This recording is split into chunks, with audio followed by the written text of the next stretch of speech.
Ce qu'il faut savoir, c'est qu'au niveau de la psychomotricité en général, on touche à tout.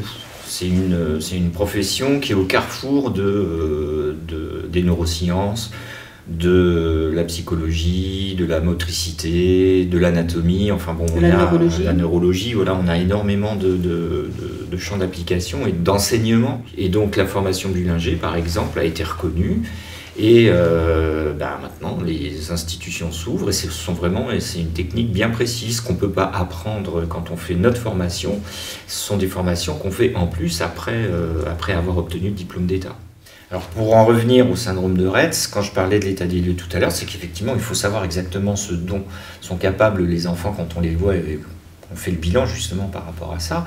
Et puis après on va expérimenter un certain nombre de techniques ou d'exercices et voir lesquels sont les mieux adaptés par rapport à l'enfant. Donc dans les spécificités, moi je dirais pour le syndrome de Rett, c'est vraiment comment on voit bien que les mains c'est une importance pour tout être humain et comment ces mains qui ne peuvent pas être utilisées parce qu'il y a des stéréotypies, on peut leur redonner une fonction utilisatrice. Et dans le développement sensorimoteur, on s'occupe de ce qu'on appelle les creusets posturaux, les postures qui sont organisatrices pour le bébé.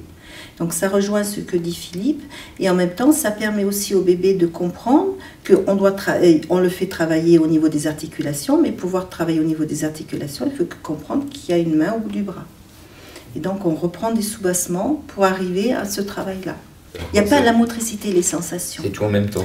Il y a les sensations ne peuvent pas être sans le tonus et le moteur. Parce que chaque fois qu'on a une sensation, on a une réaction tonique et motrice qui est associée.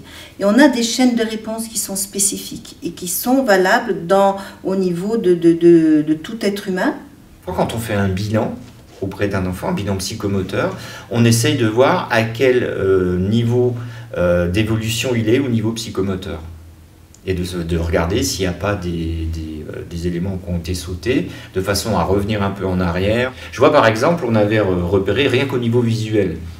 Je m'étais aperçu simplement comme ça, parce qu'en fait, quand on travaille, on observe aussi beaucoup la personne avec qui on travaille, que en fait, les enfants syndrome de Rett et le polyhandicap en général avaient une vision périphérique qui était beaucoup plus utilisée que la vision centrale. Si on présentait les objets directement de face à l'enfant ou à l'adulte, il avait moins de facilité pour aller chercher les objets que si on les présentait de côté. Et ça rejoint les travaux de Bullinger où effectivement les enfants ont plus l'utilisation des émichants, des émicorps. Si on présente l'objet à droite, eh bien c'est la main droite qui va aller le chercher. Si on présente à gauche, c'est la main gauche, mais on ne croise jamais les mains pour aller chercher des objets.